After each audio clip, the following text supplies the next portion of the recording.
Megyn Kelly has weighed in on Meghan Markle's failed plan to bag a billionaire as her marriage to Prince Harry becomes more unhappy by the day. She will find a way to bounce past him to some other taker who might actually just love the guy. She will take her royal kids, who can still go by Prince and Princess, and find the billion. Meghan Markle is always attempting to, shall we say, build relationships with very, very, very rich men. Harry just can't give her anything else anymore. He served his purpose. His purpose is over, and they're no longer aligned in purpose. So for her, it's time to move on. Princess Anne has now publicly confirmed the existence of a controversial luxury-related clause mentioned in the ongoing divorce proceedings between Prince Harry and Meghan Markle, and the court's response was swift and decisive.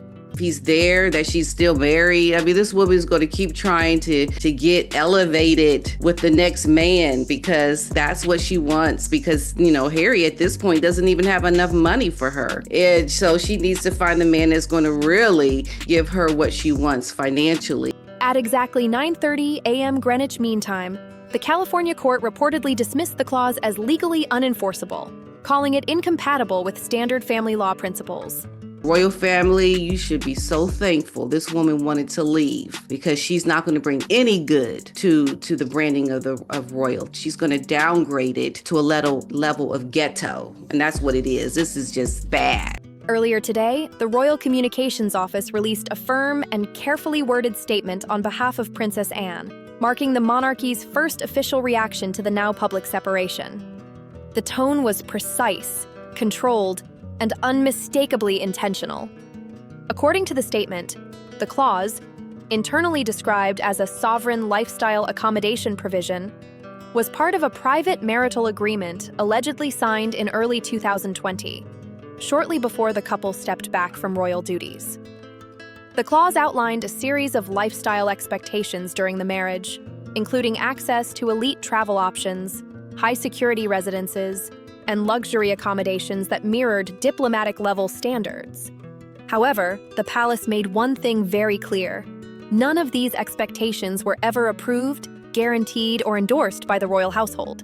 Netflix will, allow their relationship with Prince Harry to expire, but they are holding on tightly to Meghan to work with Meghan in hopes that if there is a divorce, they would get the exclusive and pounce on that access to Meghan because they know that that's the next big thing that would sell. They were described as personal understandings between spouses, not obligations of the crown or its institutions.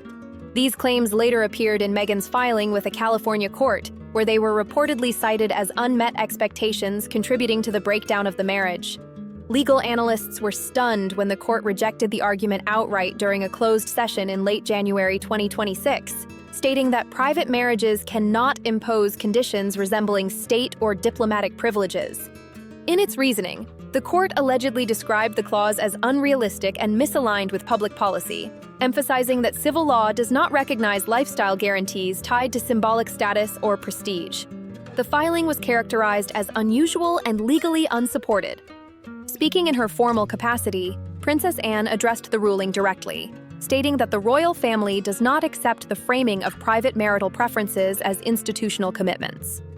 Any suggestion that royal estates, resources, or operations were bound by such expectations was described as categorically false.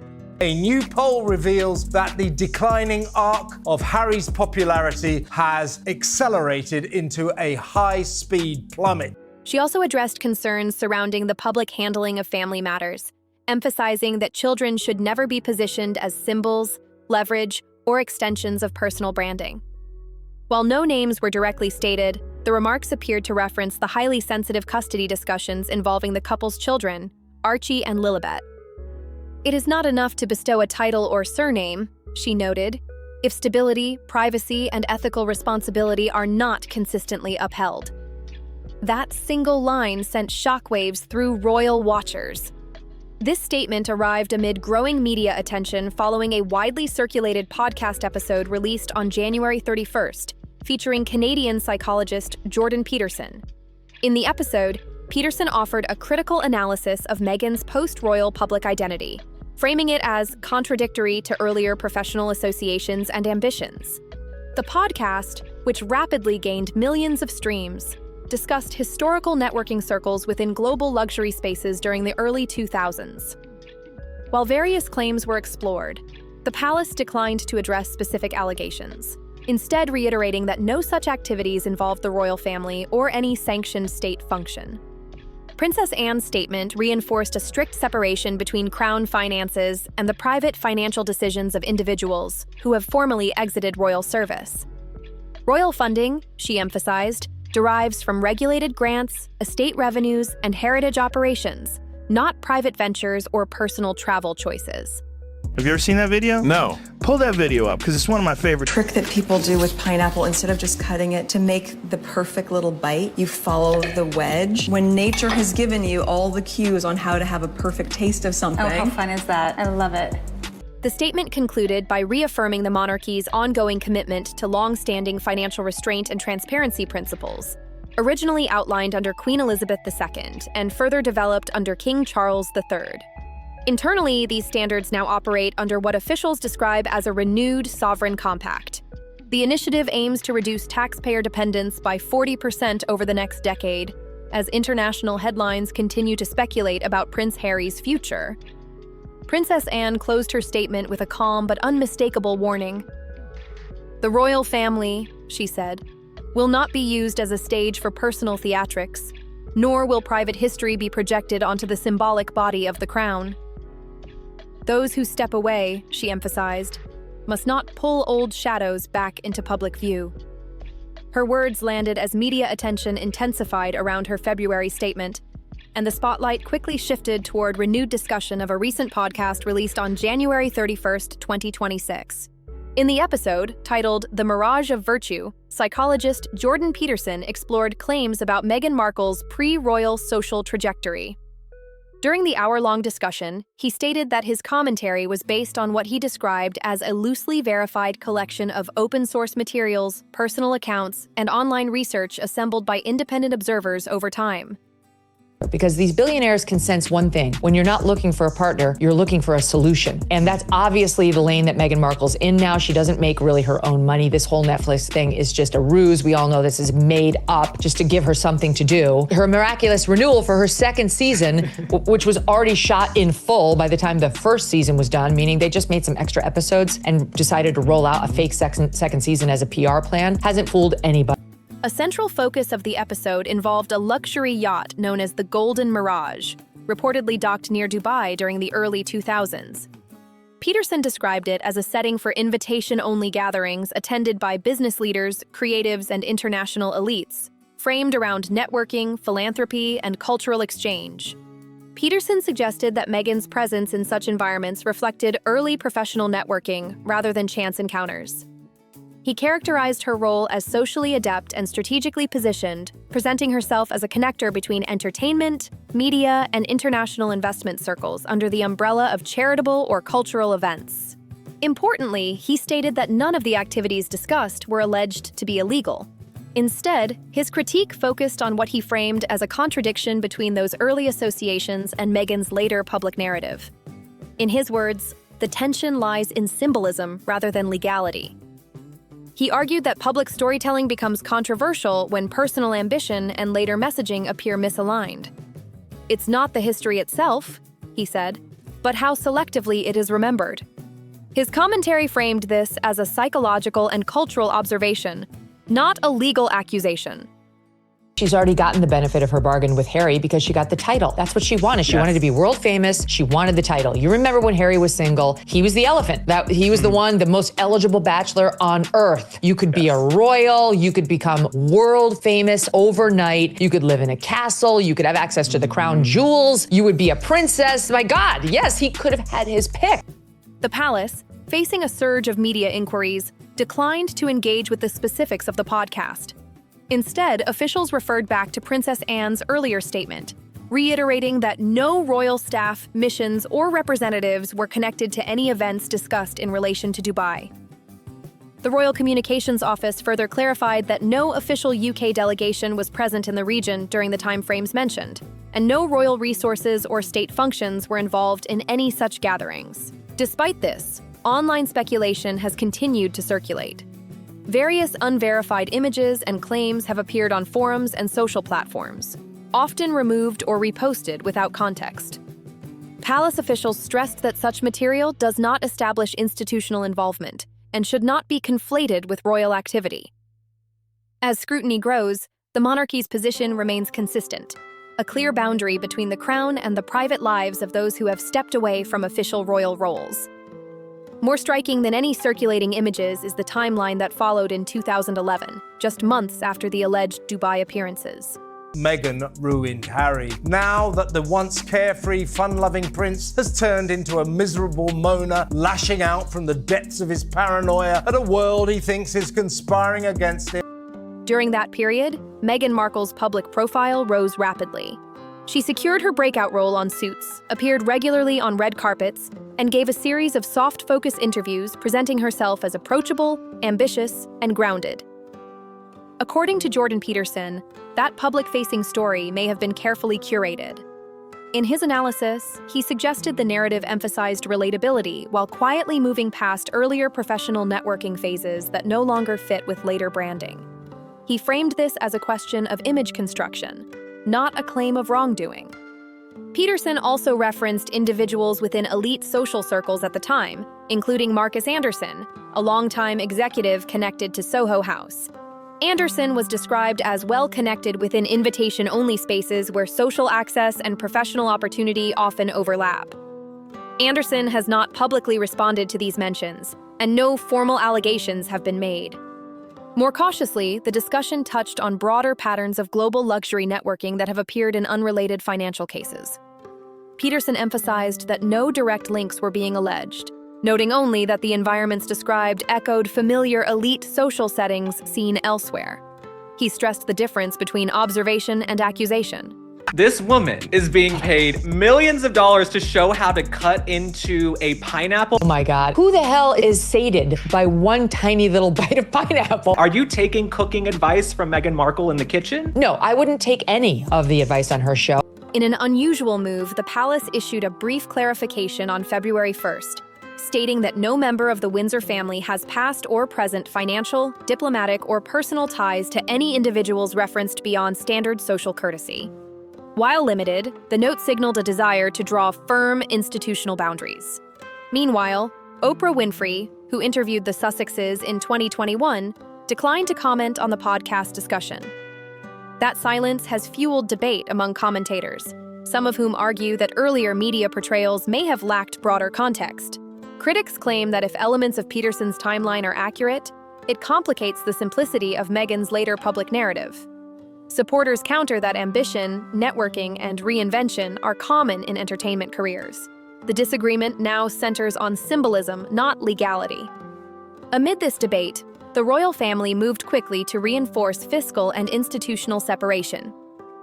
Princess Anne reiterated that private luxury abroad must not be confused with royal expenditure at home. Her remarks were deliberate and strategic, not reactionary. I mean, she flirts openly with other men. I remember when she was at that tennis match, looked like she was flirting with Serena Williams' husband, like with her skirt and just how she just looks at men. Harry, it doesn't matter. She emphasized that no events discussed had any connection to crown diplomacy, state missions, or sanctioned royal travel. None were funded, endorsed, or facilitated by the royal household. This clarification comes as public pressure mounts during a period of inflation and budget strain across the UK. Palace officials warned against conflating private lifestyles with public funding. According to the Crown's 2025 financial report, less than 25% of royal expenditure comes from the sovereign grant. The majority is generated internally through estate revenues, tourism, agriculture, and licensing.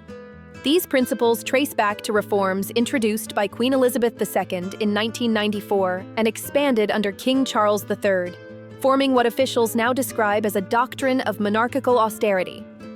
As part of the reforms, clear directives were introduced to avoid even the appearance of entitlement.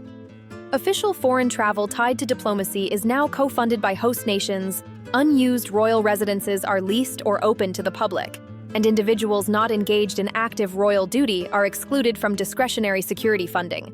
The result is a leaner, more self-regulated monarchy.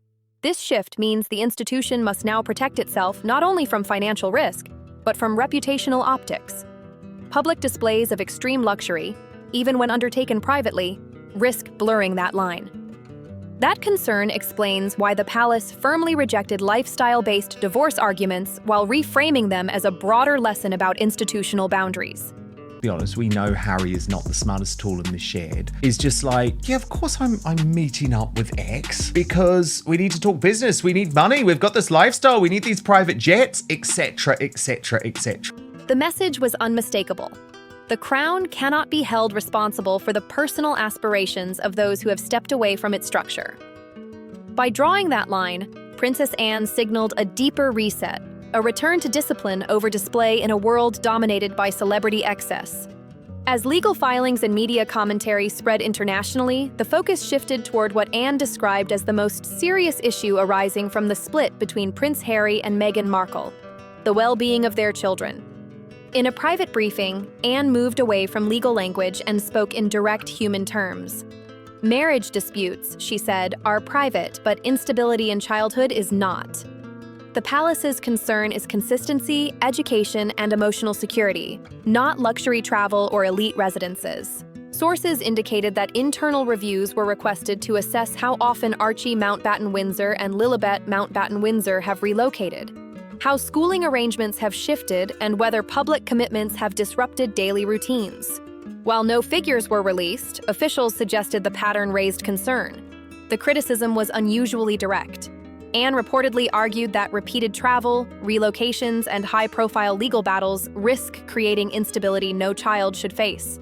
Behind closed doors, the framing of unmet luxury expectations as marital breaches was described as deeply disconnected from parental responsibility. This moral distinction explains why the palace has avoided personal attacks while still condemning what it views as a pattern of image-driven decision-making. The response has been restrained in tone but firm in substance, warning against performative narratives overtaking real-world duty. With courts already rejecting luxury-based claims, the monarchy appears focused on redefining the conversation, away from grievance and spectacle and toward accountability and care.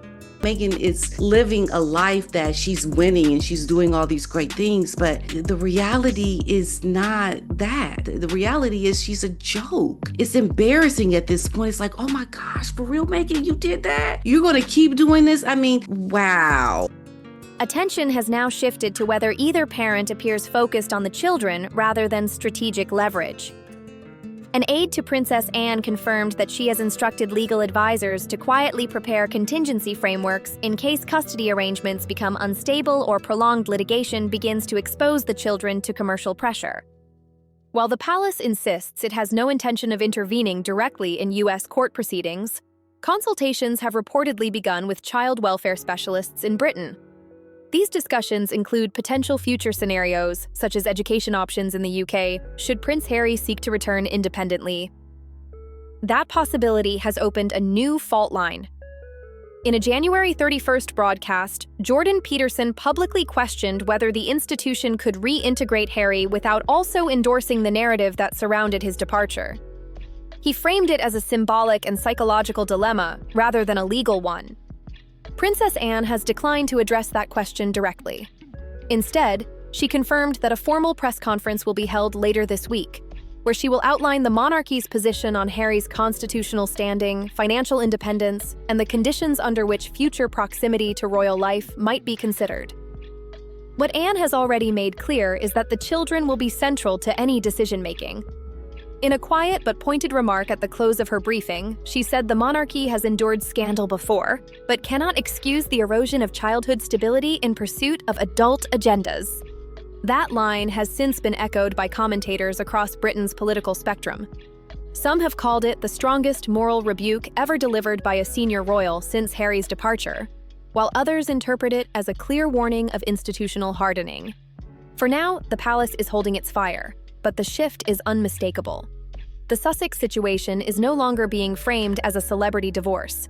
It is increasingly viewed as a test of parental responsibility in an era of monetized identity, viral narratives, and constant media pressure. Just days after a California court dismissed Meghan Markle's luxury-based divorce claims, and shortly after Anne's public remarks on parenting concerns, Palace sources suggest preparations are underway for a rare and consequential intervention. Princess Anne is expected to host an official press conference at Marlborough House on Friday, February 6th.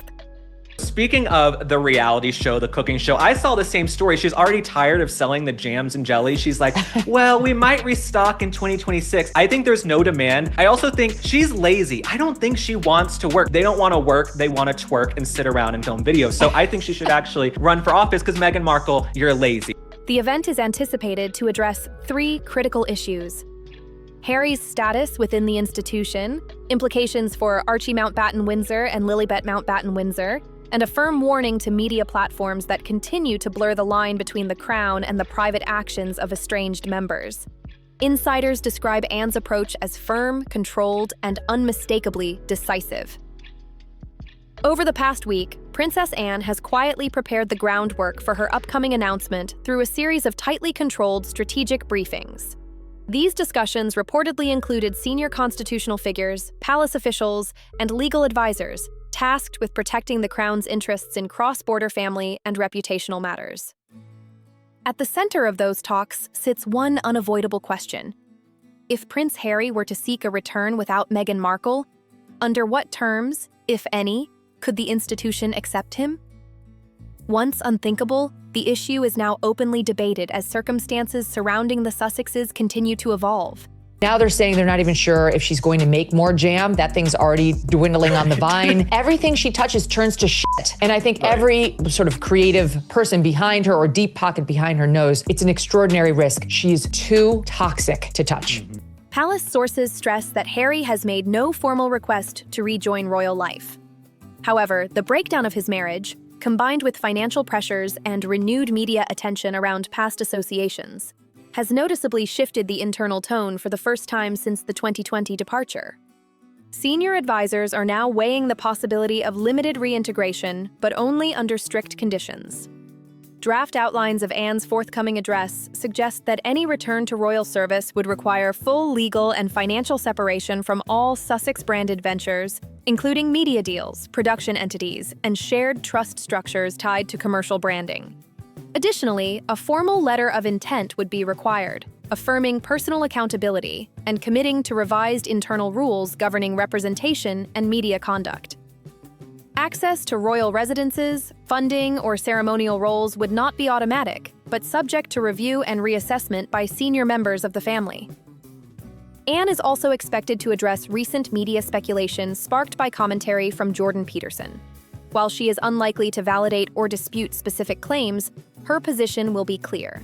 No institutional involvement, no endorsement, and no recognition of those events as royal-related. More pointedly, the Princess Royal is preparing a firm message to international media platforms. Palace officials indicate the monarchy will actively challenge misleading associations that link the crown to private ventures or personal controversies pursued for profit. But this woman is nothing but a publicity whore. It's a term of art. We broke the news that she had Prince Harry on her vision board when she was younger. That was her goal, #goal, to marry Prince Harry. So it was all about getting the title. She's done that now. Now she's just stuck with this depressed ginger who has absolutely no family, no friends, and no money. This was not part of the plan. The warning is unmistakable. The monarchy will distance itself from scandal and expects the same discipline from anyone who once carried its titles. What was once a theoretical concern has now become a practical line in the sand.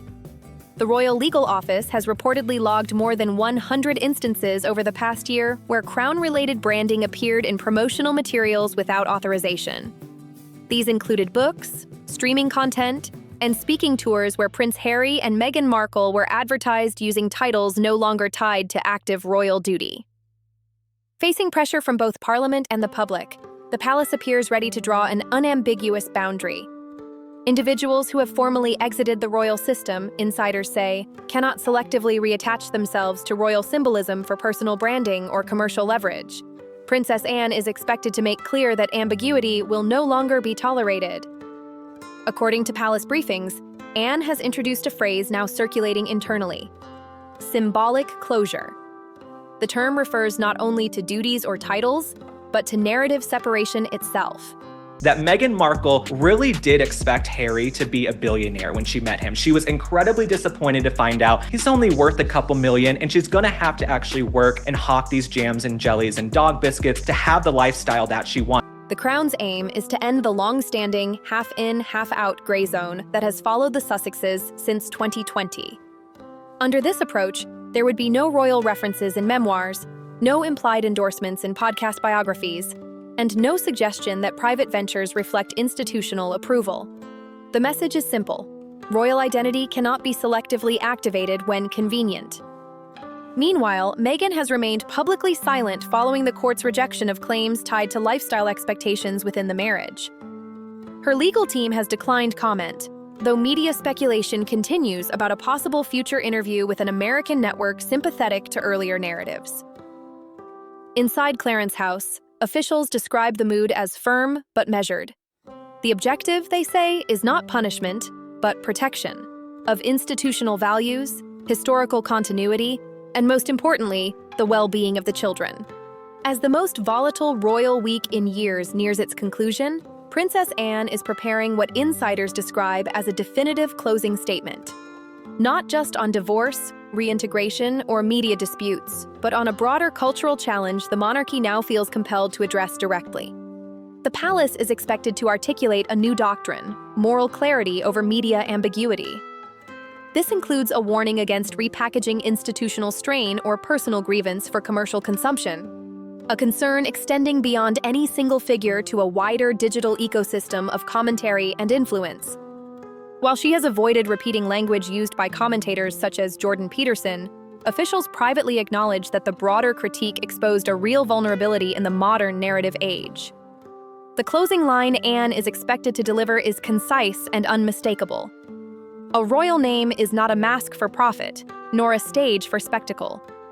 It is a responsibility, earned, held, and when misused, relinquished.